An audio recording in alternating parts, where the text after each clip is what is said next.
எங்கும் கிடைக்காத தள்ளுபடி விற்பனையில் ஆடைகள் வாங்க தீநகரில் உள்ள வேலமன் ஸ்டோர்ஸ்க்கு வாங்க.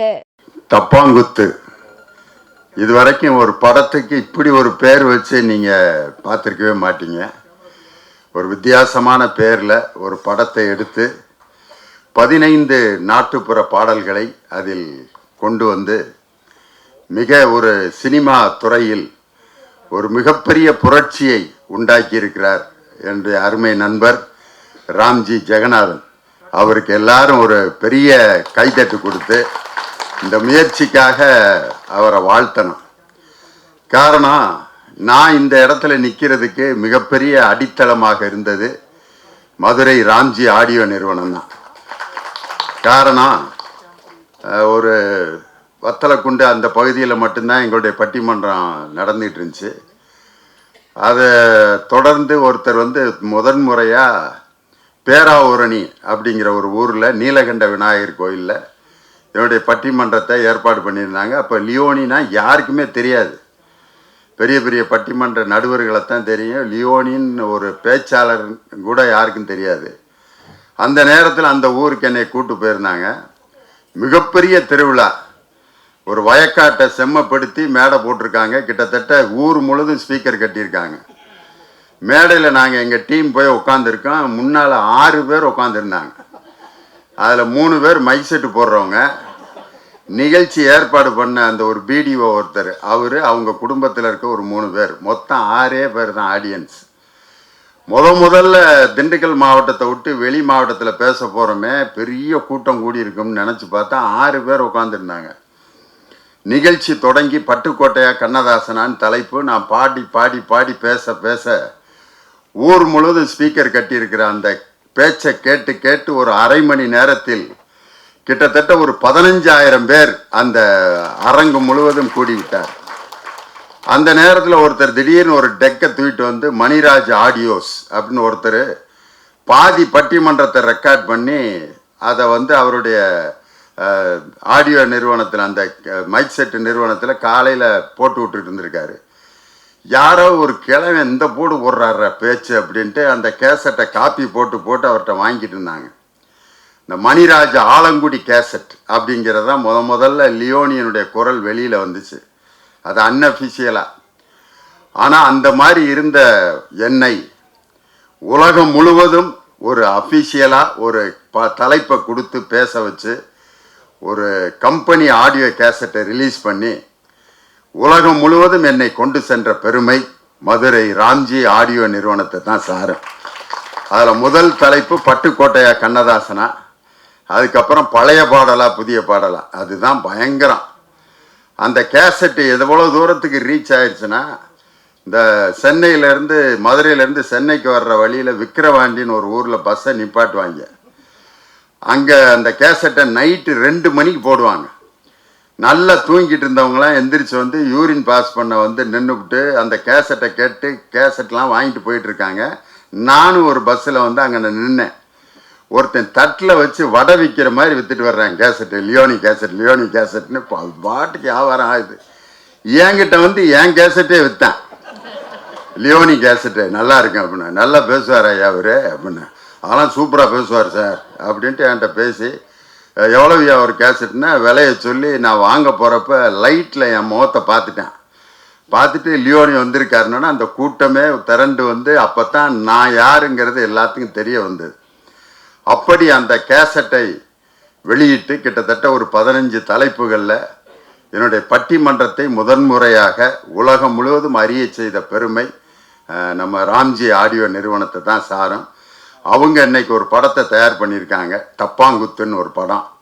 அந்த படத்தில் வந்து ஹீரோவா என்னுடைய அருமை மாப்பிள்ளை சங்கரபாண்டி நடிச்சிருக்காரு. தெக்கித்தி பொண்ணு அப்படிங்கிற ஒரு பாரதி ராஜாவோட சீரியலில் நடிக்கிறப்ப பழக்கமாகி 1000வது எபிசோடில் நான் வந்து பேசினேன். அன்னைக்கு அந்த நிகழ்ச்சிக்கு தலைமை தாங்கி இருந்தவர் முன்னாள் முதலமைச்சர், இன்று 100ஆண்டு விழா கொண்டாடி கொண்டிருக்கும் முத்தமிழறிஞர் டாக்டர் கலைஞர். அந்த 1000வது எபிசோடு விழாவில் சிறப்பு விருந்தினராக கலந்துக்கிட்டாரு. அப்போ நான் அந்த மேடையில் பேசினேன். அந்த பேசுகிறப்ப ஏற்பட்ட ஒரு பக்கத்தில், அவர் பக்கத்தில் உட்காந்து பேசுகிறப்ப தான் அடுத்து செம்மொழி மாநாட்டில் நடைபெற நிகழ்ச்சியில் என் பேரே இல்லை. அதில் பட்டிமன்றம் சாலமன் பாப்பியா தலைமையில் இருக்க பட்டிமன்றத்தில் யாராரோ பேசுகிறாங்க, என் பேர் இல்லைன்ட்டு பக்கத்தில் தலைவர்கிட்ட போய் சொன்னேன். தலைவரே, நீங்கள் என்னுடைய ரசிகர், செம்மொழி மாநாட்டில் என் பேச்சை, என் பட்டிமன்றத்தை அல்லது என் பேச்சு இல்லாமல் நீங்கள் நோட்டீஸ் அடிச்சிட்டிங்க அப்படின்னு. அப்படியா, உன்னை கூப்பிடலையா?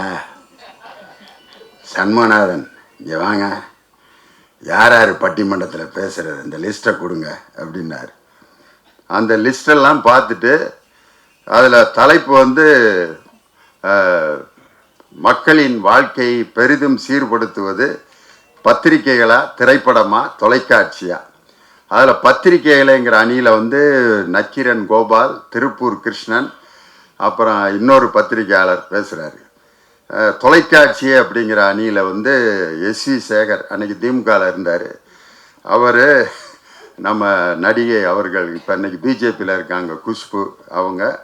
அதுக்கப்புறம் திரைப்படமேங்கிறதுல பாரதி ராஜாவும் வாகை சந்திரசேகர் இப்படின்னு ஒரு லிஸ்ட்டு இருந்தது. உடனே தலைவர் அதை பார்த்துட்டு குஷ்புங்கிற பேரை அடிச்சுட்டு திண்டுக்கல் லியோனி அப்படின்னு எழுதி நாளைக்கு ப்ரெஸ்ஸில் கொடுத்துரு அப்படின்னு சொல்லி, அந்த செம்மொழி மாநாட்டில் நான் இடம்பெறுவதற்கு காரணமாக இருந்தது அந்த தெக்கித்தி பொண்ணு சீரியலில் அந்த 1000வது எபிசோடில் நான் பேச வந்தது தான். அந்த ஹீரோ சங்கரபாண்டி மேடையில் அமர்ந்திருக்கக்கூடிய ஆடுகளம் போன்ற மிகப்பெரிய வெற்றிகரமான திரைப்படங்களை தயாரித்த அன்பு சகோதரர் தயாரிப்பாளர் கதிரேசன் மற்றும் இந்த நிகழ்ச்சியில் பேச வந்த என் தம்பி காதல் சுகுமார், திரைப்படத்தில் நடித்திருக்கக்கூடிய அருமை சகோதரி தீப்தி, அவங்க வந்து பஞ்சாபியாக இருந்தாலும் இந்த டப்பாங்குத்தில் நாட்டுப்புற டான்ஸ் ஆடினது உண்மையிலே அவங்கள ரொம்ப பாராட்டணும். இன்னொரு மாநிலத்தை சேர்ந்தவர் நம்ம மதுரை மாவட்டத்தின் கலையை முறைப்படி கற்று ஆடியதற்கு உண்மையிலே அவங்களுக்கு மிகப்பெரிய பாராட்டு. ஒரு பெரிய பிரேக்காக அவங்களுக்கு இது அமையும்னு நினைக்கிறேன்.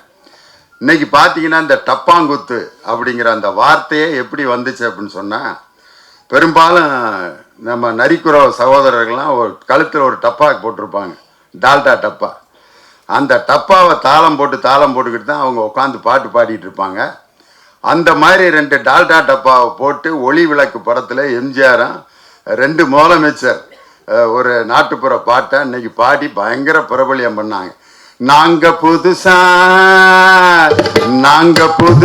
கட்டிக்கிட்ட ஜோடிதானுங்க, நல்ல பாட்டு படிக்கும் வானம் பாடிதானுங்க. புதுசா கட்டிக்கிட்ட ஜோடிதானுங்க, நல்ல பாட்டு படிக்கும் வானம் பாடிதானுங்க.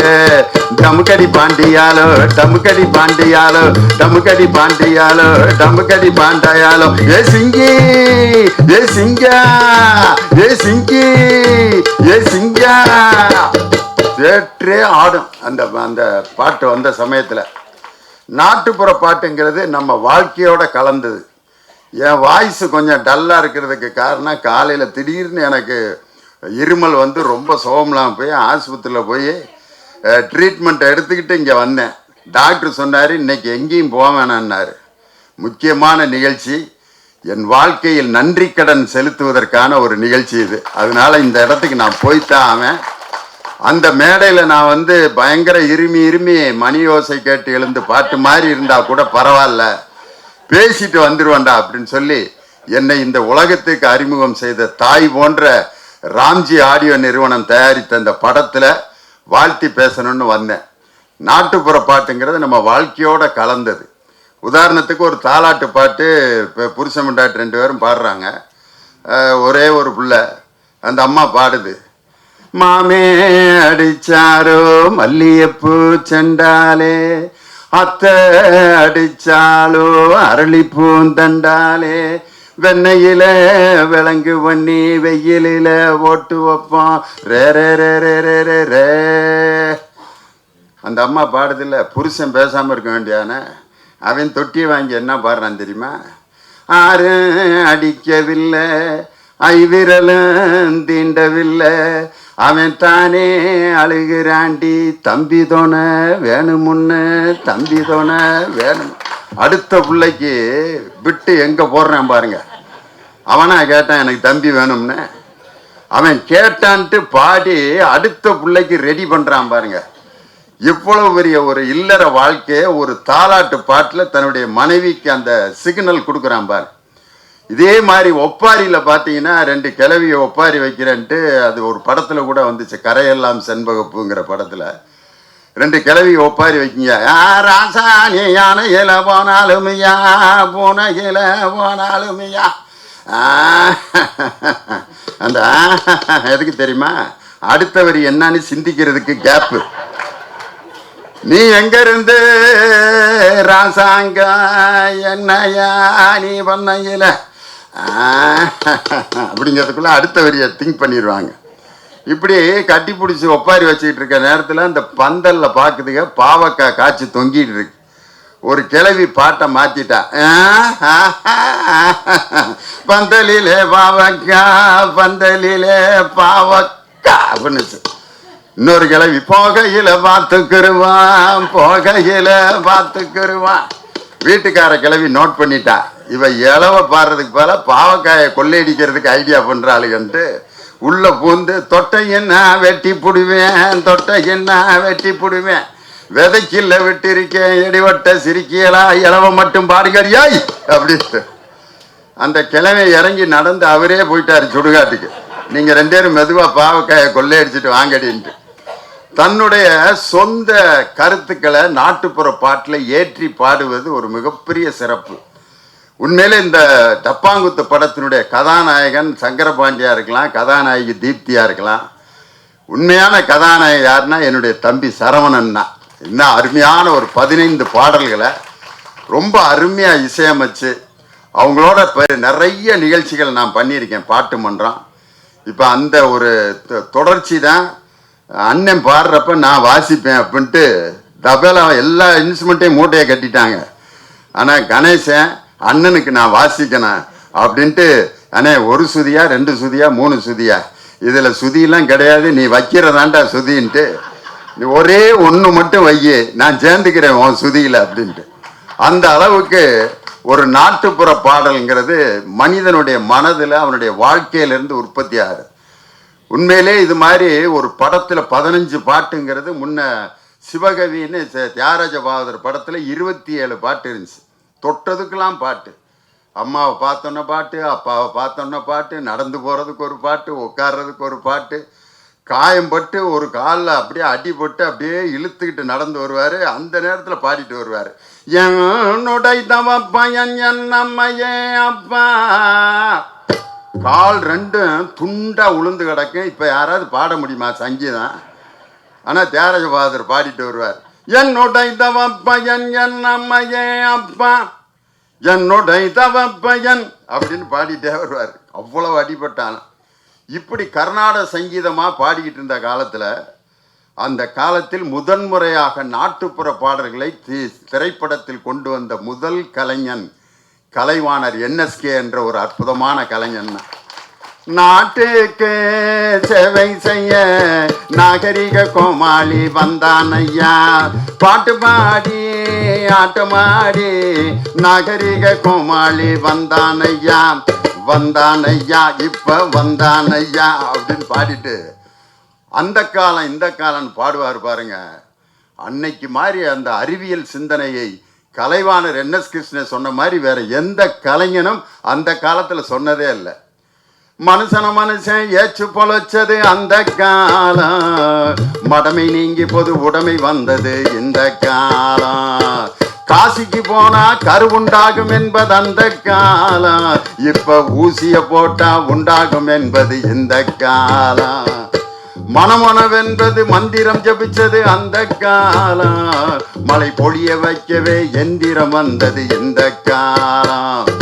அந்த காலம் இந்த காலம்னு ஒரு கிராமிய பாட்டு, விஞ்ஞானத்தை வளர்க்க போறேன்ட்டு ஒரு அருமையான கிராமிய பாட்டு பாடியிருப்பாரு.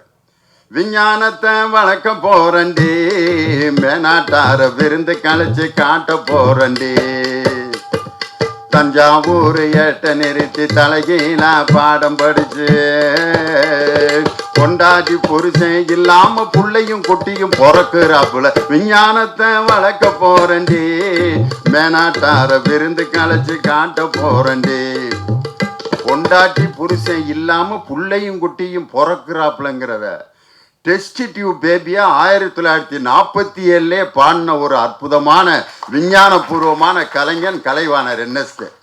அப்படியே வரிசையா பாடிட்டே வருவாரு. வீட்டுக்கு என்ன செய்ய போறீங்க, அதையும் கொஞ்சம் விவரமாக விலைக்கு போடுங்க அப்படின்னா டிஏ மோதிரம் சொல்லுவாங்க. வீட்டுக்கா என்ன வேணும் கேட்டுக்கோ, நெல்லு குத்த மாவரைக்க நீரரைக்க மிஷினு, அல்லும் பகலும் ஆக்கி அரிக்க அதுக்கு ஒரு மிஷினு, கொல்லப்புறத்துல கொலா வைக்கணும் குளிர் மிஷினும் கூட வைக்கணும், பள்ளிக்கூடத்துக்கு பிள்ளைங்க போகாம படிக்க கருவி பண்ணியும் வைக்கணும். ஆன்லைன் எஜுகேஷனை அன்னைக்கே பாடியிருக்காரு பாருங்க. இன்னைக்கு கொரோனா காலத்துல பள்ளிக்கூடத்துக்கு பிள்ளைங்க போகாம படிக்க கருவி பண்ணியும் வைக்கணும். அடி முடிஞ்சுதா, உன்னை மறந்துட்டேன், பட்டணை தட்டி விட்டா 2 தட்டுல இட்லியும் காப்பி நம்ம பக்கத்தில் வந்துடணும், கட்டிலுக்கு மேல பேனு காத்த சுத்தோனும் காலங்காட்டும் கருவியும் வேணும், பட்டணை தட்டி விட்டா 2 தட்டுல இட்லியும் காப்பி நம்ம பக்கத்துல வந்துடணும்னு ரோபோட்டை பற்றிய 1947 பாடின ஒரு கலைஞன் என்எஸ்கே. இது பூரா கிராமிய பாட்டு தான். அதுக்கப்புறம் பார்த்தீங்கன்னா 1957 வந்த வண்ணக்கிளி படத்தில் வெறும் கிராமிய பாட்டு, திரை இசை திலகம் கேவி மகாதேவன். அப்போ பாடின அந்த கிராமிய பாட்டு இன்னைக்கு வரைக்கும் ஆர்கெஸ்ட்ராவில் பயங்கர ஹிட்டான சாங்கு. அந்த பாட்டை எலக்ட்ரிக் கிட்டாரில் நான் அந்த நாதஸ்வரத்தை வாசித்து ஹிட் பண்ணது எங்கள் மதுரையில் இருக்க விக்டர்னு ஒரு அற்புதமான ஒரு கலைஞன். சித்தாடை கட்டிக்கிட்டு சிங்காரம் பண்ணிக்கிட்டு மத்தாப்பு சுந்தரி ஒருத்தி மயிலாக வந்தாளா, சித்தாடை கட்டிக்கிட்டு சிங்காரம் பண்ணிக்கிட்டு மத்தாப்பு சுந்தரி ஒருத்தி மயிலாக வந்தாளா, அத்தான பார்த்து அசந்து போய் நின்னாளா, அத்தான பார்த்து அசந்து போய் நின்னாளா, முத்தாக அரும்பொடுத்து முழு நீல சரந்தொடுத்து வித்தார கள்ளி கழுத்தில் முத்தாரம் போட்டானா.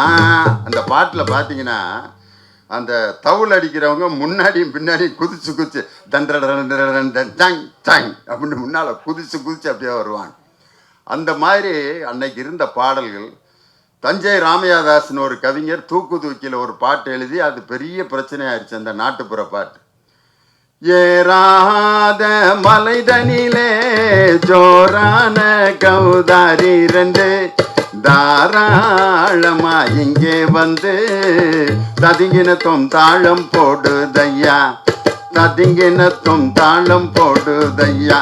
இதோட நிறுத்திருந்தாருன்னு பிரச்சனை இல்லை. அதுக்கப்புறம் தாம் திகி திமி தந்த கோனாரே, தீம் திகி திமி திந்த கோனாரே, ஆனந்த கோனாரே, அறிவு கெட்டு தான் போனாரே, செக்க செவலன செம்மறி ஆடுகள் சிங்காரமாக நடை நடந்து வக்கனையாகவே பேசிக்கொண்டு பழி வாங்கும் பூசாரியை நம்புதடா, ஒரு தாம் திகி திமி தந்த கோனாரே, தீம் திகி திமி திந்த கோனாரே, ஆனந்த கோனாரே, அறிவு கெட்டு தான் போனாரே. இந்த பாட்டு வந்தோன்னே அந்த ஜாதியே கொந்தளிச்சிருச்சு. அறிவு கெட்டு போறதுக்கு எங்க ஜாதி தான் கிடைச்சா அப்படின்னு சொல்லி அந்த கவிஞர் மன்னிப்பு கேட்டிருக்காரு. உண்மையிலே இந்த தெருக்கூத்துங்கிறது கரகாட்டக்காரன்னு கரகாட்டத்தை பற்றி படம் வந்துச்சு, வில்லுப்பாட்டுக்காரன்னு வில்லுப்பாட்டு படம் வந்துச்சு, எங்க ஊர் பாட்டுக்காரன்னு பாட்டு பாடுறதுக்குன்னே ஒரு படம் வந்துச்சு.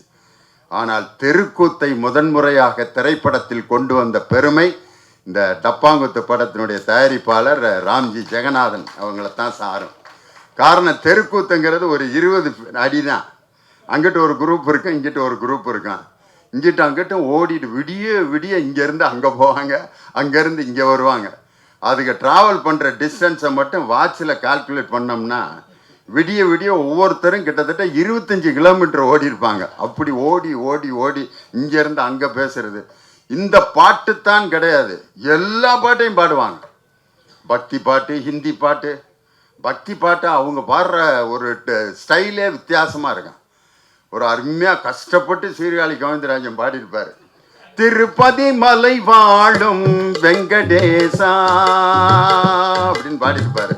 ஆனால் அவங்க ஸ்டைலில் திருப்பதி மலை பால வெங்கடேசா திருமகள் மனநாடு சீனிவாசா ஏழு மலை வாசா திருப்பதி மலை பால வெங்கடேசா.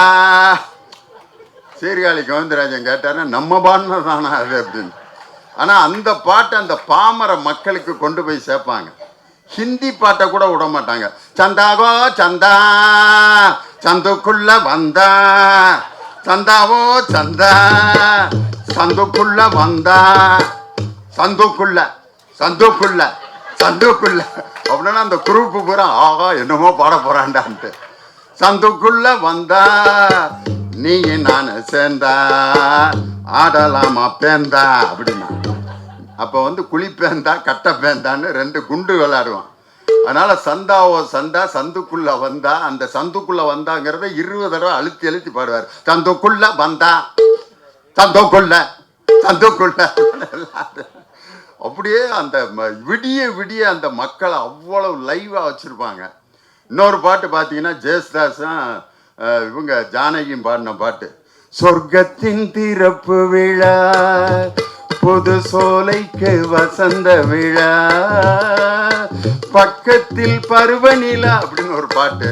அது அந்த தெருக்கூத்து கலைஞர்கள் அந்த மக்களை ரசிக்க வைக்கிறதுக்கு அவங்க டைப்ல பாடுவாங்க.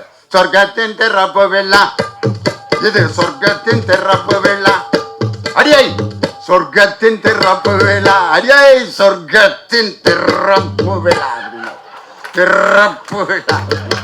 அந்த பிள்ளை பக்கத்துல வந்து திறப்பு விழா, புது சோலைக்கு வசந்த விழா, பக்கத்தில் பைப்பு குளம் அடிச்சுக்கலாம் கழுவிக்கலாம் பார்வைக்கு இன்ப உலா அப்படின்ட்டு அந்த பாட்டோட லிரிக்கைய மாற்றி அந்த ஜனங்களை வயிறு வலிக்க சிரிக்க வச்சு என்ன என்டர்டெயின்மெண்ட்டாக இருக்குன்னு தெரியுமா. விடிய விடிய நான் உட்காந்து பார்த்த ஒரு ரசிகனுங்கிறதுனால அந்த கலைஞர்களை உண்மையிலே அவங்க இருக்கிற பக்கம் நான் வந்து கும்பிட்றேன். நான் கிட்டத்தட்ட ஒரு 11 மணி நேரம் மக்களை ரசிக்க சிரிக்க வைக்கிறதுங்கிறது சாதாரண விஷயமே இல்லை.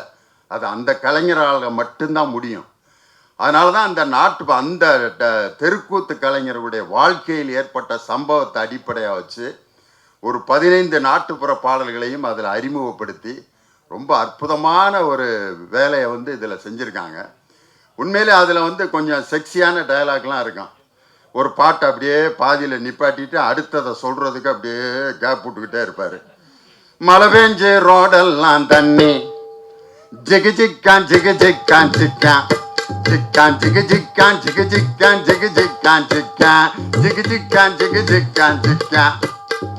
மழை பெஞ்சு ரோடெல்லாம் தண்ணி அப்படின்னு நிறுத்தி அடுத்து என்ன சொல்ல போறாருன்ட்டு இந்த குரூப்பு பூரா ஏதோ ஒரு கெட்ட வார்த்தையை சொல்ல போறாரு போல இருக்குன்ட்டு உட்காந்துருப்பாங்க.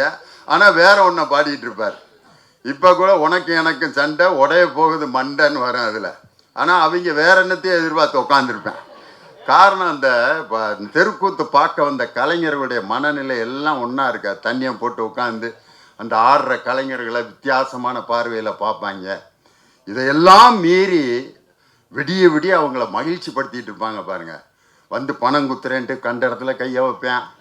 அண்ணன் வெங்கடேசன் அவர்கள் சார்பாக இந்த 50 ரூபாய் அப்படின்ட்டு அப்படியே இங்கிட்ட அங்கிட்ட அப்படியே இது பண்ணி அந்த பிள்ளைய தொடுறதுக்கு முயற்சி பண்ணுவானுங்க.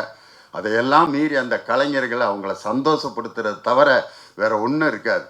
காரணம் என்னன்னா, மனிதனுக்கு அந்த நேரம் காமம் உச்சத்தில் இருக்கிற நேரம். அது ராத்திரி 10 to 2 மணி வரைக்கும் இந்த காமம் எப்படிப்பட்டதுங்கிறத ராமகிருஷ்ண பரமஹம்சர் ஒரு கதை சொல்லுவார். தன்னுடைய சீடர்கள்லாம் இளம் வயது சீடர்கள், அவங்க பூரா வந்து அவங்க மடத்தில் இருக்காங்க. அப்போ அவங்க சீடர்கள்லாம் வந்து அவர் குருஜி ராமகிருஷ்ண பரமஹம்சர்கிட்ட சொல்லியிருக்காங்க, குருஜி நாங்களே சமைச்சு சாப்பிட்டுட்ருக்கோம், எங்களால் முடியல, ஒரு வயசான பாட்டியை வேலைக்கு வைங்க. அவங்க நாங்கள் ஒன்றும் கெடுதல்லாம் பண்ண மாட்டோம், அதனால் ஒரு 60-70 வயசு இருக்கிற ஒரு பாட்டியை வேலைக்கு வைங்க, நாங்கள் சமையலுக்கு மட்டும் அவங்க பண்ண அப்படின்னு அவர் சொல்லி, வேணாண்டா, நீங்கள்லாம் மனசு பக்குவமாக இருக்கணும், அதனால் அதெல்லாம் கிடையாது. 70 வயசு பாட்டி நீங்கள் என்ன நீங்கள் அதுக்கு ஒரு பரீட்சை வச்சுருக்காரு. ஒரு நாள் இவங்களுக்கு பூரா ராத்திரி படுக்க போகிறப்ப நிறைய உப்பு போட்டு தண்ணியை கொடுத்து கொண்டு போய் ஒரு ரூமில் படுக்க வச்சுட்டார். உப்பு உப்பு தண்ணியை குடித்தா தாகம் எடுக்கும். உப்பு போட்ட தண்ணியை குடித்தா விடிய விடிய தாகம் எடுக்கும். அதனால் அந்த ரூமை வெளியில் பூட்டிட்டு சாணி கரைச்ச தண்ணி இருக்குல்ல, அதை வந்து ஒரு அண்டாவில் வச்சுட்டாரு. இவனுங்களுக்கு தாகம் எடுத்து வெளியில் வந்து பார்க்குறாங்க, ரூமு பூட்டி இருக்கு, குடிக்க ஒன்றுமே இல்லை. எச்சியை முழுங்கி முழுங்கி பார்க்குறாங்க, வாயெல்லாம் ட்ரையாக இருக்குது. பார்க்குறாங்க, சாணி கரைச்ச தண்ணி இருந்திருக்கு. தாகத்துக்கு ஒன்றும் பிரச்சனை இல்லைன்ட்டு சாணி தண்ணி எடுத்து எடுத்து குடித்து ஒரு அண்டா முழுதும் காலி பண்ணிட்டாங்க எவ்வளோரும். காலையில் ராமகிருஷ்ண பரமஹம்சர் வந்திருக்காரு. நான் என்ன சொன்னேன், 60 வயசு பாட்டியை நீங்கள் வேலைக்கு வைக்கணும்னு சொன்னீங்களே, வச்சிருந்தா என்னடா இருக்கேன்? தாகம்னு தெரிஞ்சிருந்து சாணி தண்ணியாக இருந்தாலும் குடிச்சிங்களா இல்லையா? அப்போ அந்த பாட்டியை வேலைக்கு வச்சிருந்தா என்ன இருக்கணும்? குருவே வாழ்க, எங்களுக்கு நாங்களே சமைச்சுக்கிறோம். ஏன்னா ஒரு மனிதனுக்கு அந்த எண்ணங்கள் வந்துருச்சு அப்படின்னு சொன்னால் என்ன செய்வான்னே சொல்ல முடியாது. அப்படி அந்த மாதிரி அந்த காம எண்ணங்களோட சில ரசிகர்கள் வருவாங்க. எல்லாரும் அப்படி இருக்க முடியாது. அவர்களுடைய அந்த காம பார்வைகளுக்கு மீறி, அந்த காம செயல்பாடுகளுக்கு மீறி அவங்கள சந்தோஷப்படுத்துகிற ஒரே அந்த அந்த கிராமிய தெருக்கூத்து கலைஞர்கள். உண்மையிலே அவங்களுடைய தியாகத்துக்கு உண்மையிலே ஈடே கிடையாது. ஒரு 2 மணி நேரம் ஒரு சினிமா எடுத்து அந்த 2 மணி நேரம் ஜனங்களை உட்கார வைக்கிறதுக்கு ஒரு டைரக்டர் என்ன பாடுபடுறாரு இன்னைக்கு. 3/4 மணி நேரம் ஆனோன்னா மாப்பிள்ள என்னால படம் படம் போகலாம் அப்படின்ட்டு பாப்கார்னை வாங்கிட்டு வெளியே போடுறேன், டீயை குடிக்க போகிறேன். ஒரு மணி நேரம் ஒரு சின்ன ஒரு பிட், இந்த படம் ஒரு குறும்படத்தை கூட இன்னைக்கு உட்கார வச்சு ரசிக்க வைக்க முடியல. 2 மணி நேரம் 3 மணி நேரம் மட்டும் இல்லை, 11 மணி நேரம். சாயந்தரம் 6 மணிக்கு ஆரம்பித்தா காலையில் 6 மணி வரைக்கும் அந்த மக்களை ரசிக்க, சிரிக்க, சிந்திக்க வைக்கக்கூடிய அந்த தெருக்கூத்து கலைஞர்களுக்கு ஒரு மிகப்பெரிய அங்கீகாரம் கொடுத்த படம் தான் இந்த டப்பாங்குத்து படம். கண்டிப்பாக அந்த படம் வந்து தியேட்டரில் ஓடும் பொழுது அந்த பாடல்களை கேட்டு எல்லோரும் விசில் அடித்து மிகப்பெரிய உற்சாகப்படுத்தி, காரணம் இன்னைக்கு நமது தமிழ் பண்பாடு தான் உலகத்திலே சிறந்த பண்பாடு என்று நிரூபிக்கப்பட்டு கொண்டிருக்கக்கூடிய காலம். காரணம், இந்த கீழடிங்கிற இடத்துல இருந்த ஒரு நெல்மணியை எடுத்து அமெரிக்காவில் ஆராய்ச்சி செய்து அந்த நெல் எத்தனை வருஷத்துக்கு முன்னாடி உற்பத்தியான நெல்லுங்கிறத ஆராய்ச்சி பண்ணி பார்த்துருக்கான். 2900 ஆண்டுகளுக்கு முன்பு உண்டான நெல்மணின்னா 3000 ஆண்டுகளுக்கு முன்பே நாகரிகத்தையும் கலைகளையும் கற்றுக் கொடுத்த இனம் நமது தமிழினம். அதுவும் மதுரையை சுற்றி இருக்கக்கூடிய கீழடி, சிவக்கலை போன்ற ஊர்கள் தான். அதனால தான் இந்த மதுரையில் உற்பத்தியான இந்த அற்புதமான கலையை மிக சிறப்பாக தனது படத்திலே கொண்டு வந்திருக்கக்கூடிய அன்பு சகோதரர் ராம்ஜி ஜெகநாதன், டைரக்டர் நம்ம முத்து வீரா. எங்க சார் வாழ்த்துக்கள் சார், ரொம்ப மிகப்பெரிய பொறுப்பு செஞ்சுருக்கீங்க. கதை வசனம் எழுதிய எஸ்டி குணசேகரன், டான்ஸ் மாஸ்டர் தீனா மற்றும் மியூசிக் டைரக்டர் சரவணன், தம்பி காதல் சுகுமார் ரொம்ப அருமையாக இங்கே வந்து தன்னுடைய கோபத்தை வெளிப்படுத்திட்டாரு. இந்த மாதிரி ஆடியோ ரிலீஸிங்க வைக்காமல் இருக்கிறதுக்கு அது ஒரு காரணம். ஏதாவது ஒன்றா பேசிடுறாங்கன்னு இருந்தாலும் தம்பி எப்படா இந்த மாதிரி ஒரு சந்தர்ப்பம் கிடைக்கும் நம்மளுடைய கருத்தை சொல்லிடலாம் அப்படின்னு சொல்லிட்டு அவர் ரொம்ப அருமையாக பேசினார் தன்னுடைய கருத்தை. ஆனால் நாங்கள் எங்களுடைய கருத்தை பேசுகிறதுக்கு எங்களுக்கு மேடை இருக்குது. இங்கே நான் வந்தது டப்பாங்குத்துங்கிற அந்த படத்தை வந்து மிகப்பெரிய மக்களுக்கு கொண்டு செல்ல வேண்டும், அதுக்கு லியோனியுடைய பேச்சு ஒரு கருவியாக இருக்கணுங்கிற ஒரே காரணத்துக்காகத்தான் இந்த நிகழ்ச்சிக்கு நான் வருகை தந்தேன். அதனால் இந்த டப்பாங்குத்து படம் மிகப்பெரிய வெற்றி படமாக அமையணும். இங்கே வந்து நான் நிறைய நமது பழைய கலைஞர்களையெல்லாம் சந்தித்தேன். என்னுடைய அருமை தங்கச்சி மாரியம்மா அவங்க வந்து நானும் அவங்களும் நிறைய தமிழ்நாடு முற்போக்கு எழுத்தாளர் சங்கத்தினுடைய மேடைகளில் பாடியிருக்கோம். அவர் கோட்டசாமி என்னை வந்து அந்த பாட்டை பாடுறப்ப நான்லாம் கண்ணீர் விட்டு அழுதுருக்கேன். முக்காமுளம் நெல்லு பயிருங்கிற ஒரு பாட்டு. அதே மாதிரி தேக்கம்பட்டி சுந்தரராஜன், பறவை முனியம்மா, இவங்க எல்லாரையும் வச்சு சென்னையில் ஒரு நிகழ்ச்சி நடத்தினாங்க. இதே ராம்ஜி நிறுவனம் தான், நேரு ஸ்டேடியத்தில். ஒரு 30,000 பேர் வந்தவங்க இடம் கிடைக்காம உட்காந்துருந்தாங்க. மேடையில் வந்து எல்லா நாட்டுப்புற கலைஞர்களையும் வச்சு ஒரு நிகழ்ச்சி நடத்தினோம். அதில் நான் தான் அதை நடத்தினேன். அது யூடியூப்பில் கூட இப்போ நீங்கள் பார்க்கலாம். லியோனியின் நகைச்சுவை கலாட்டா அப்படின்னு போட்டிங்கன்னா வரும். அப்படி 30 ஆண்டுகளுக்கு முன்பு எல்லா நாட்டுப்புற கலைஞர்களையும் சென்னைக்கு கொண்டு வந்து அவங்கள மேடையில் பாட வச்சு நிகழ்ச்சி நடத்திய பெருமையும் அவர்களைத்தான் சாரும். அதனால் இந்த படத்தில் பாடிய பாடகர்கள் நம்ம அருமை தம்பி கரிசல் கருணாநிதி, அவர் வந்து எங்கள் ஆசிரியர் சமுதாயத்தை சேர்ந்தவர், ரொம்ப அருமையாக பாடியிருக்காங்க. செந்தில் கணேஷ், ராஜலட்சுமி எங்கள் திண்டுக்கல்காரப்புல, புதுக்கோட்டையை சேர்ந்த செந்தில் கணேஷ், அது வந்து என்னை பிரபலியப்படுத்திய ஊர். அதனால் புதுக்கோட்டை திண்டுக்கல் 2 காம்பினேஷனும் எப்பயுமே ஒர்க் அவுட் ஆகுங்கிறதுக்கு அவங்க தான் ஒரு பெரிய எடுத்துக்காட்டு. அப்படி செந்தில் கணேஷ், ராஜலட்சுமி இங்கே வராட்டியும் அவங்க இந்த படத்தில் நல்லா நிறைய பாடல்களை பாடியிருக்கிறாங்க. என்னுடைய அருமை மாப்பிள்ளை ஆக்காட்டி ஆறுமுகம், அவர் பாடுவார்னு கூப்பிட்டாங்க, எங்கே போனார்னு தெரில. அந்த நேரத்தில் மாப்பிள்ளை ஆக்காட்டி ஆறுமுகம் பாடியிருக்காரு. மாரியம்மாளுடைய மக என்னுடைய அருமை குழந்தை லட்சுமி, சின்ன பிள்ளையா திண்டுக்கல்ல அந்த எழுத்தாளர் சங்க மேடைக்கு அவங்க அம்மா கூட வந்துருந்துச்சு. இப்போ பார்க்க எனக்கு அதுதானா அப்படின்னு சந்தேகமாக இருக்குது. ரொம்ப அருமையாக இருக்குது லட்சுமியோட குரல். அதனால் திரைப்படத்தில் இன்னும் நிறைய வாய்ப்புகள் உங்களுக்கு கிடைக்கணுன்ட்டு ஒரு வழிகாட்டிங்கிற ஸ்தானத்தில் உங்களை எல்லாம் வாழ்த்துறேன். இதில் பாடிய எல்லா கலைஞர்களுக்கும், இதில் வேலை செய்த அனைத்து தொழில்நுட்ப கலைஞர்களுக்கும் என்னுடைய மனமார்ந்த வாழ்த்துக்களை சொல்லி, இந்த படத்தை பற்றிய நல்ல செய்திகளை வெளியிட வேண்டும் என்று ஊடகத்திலிருந்து வருகை இருந்திருக்கக்கூடிய எல்லோருக்கும் என்னுடைய பணிவான வேண்டுகோளாக சொல்லி, நீங்கள் இந்த படத்தை சிறப்பாக வெளியே கொண்டு வருவது தமிழுக்கும், தமிழ் மண்ணுக்கும், தமிழ் பண்பாட்டுக்கும் செய்யக்கூடிய ஒரு மிகப்பெரிய கடமையாக நினைத்து இதை செய்யுங்கள் என்று உங்களுக்கு நான் வேண்டுகோள் விடுத்து, இந்த அருமையான சந்தர்ப்பத்தில் உங்கள் அனைவரையும் சந்தித்து பேசுவதற்கு நல்ல ஒரு வாய்ப்பை ஏற்படுத்தியதற்கு ராம்ஜி ஜெகநாதன், நம்ம பிஆர்ஓ செல்வராஜ் அவருக்கும் என்னுடைய சிறப்பான நன்றிகளை சொல்லி, வருகை தந்திருக்கக்கூடிய அனைத்து பத்திரிகையாளர்கள், ஊடகவியல் நண்பர்கள் எல்லோருக்கும் என்னுடைய நன்றியை சொல்லி, இதுவரைக்கும் எத்தனையோ ஆடியோ ரிலீஸில் நான் பேசியிருக்கேன். இது மாதிரி பாட்டு பாடி பேசுகிறதுக்கு ஒரு வாய்ப்பு இந்த டப்பாங்குத்து படத்தில் தான் எனக்கு கிடைச்சது. அது ஒரு நல்ல வாய்ப்பாக கருதி உங்கள் அனைவருக்கும் மீண்டும் மீண்டும் என்னுடைய நன்றியை சொல்லி விடைபெறுகிறேன். நன்றி, வணக்கம்.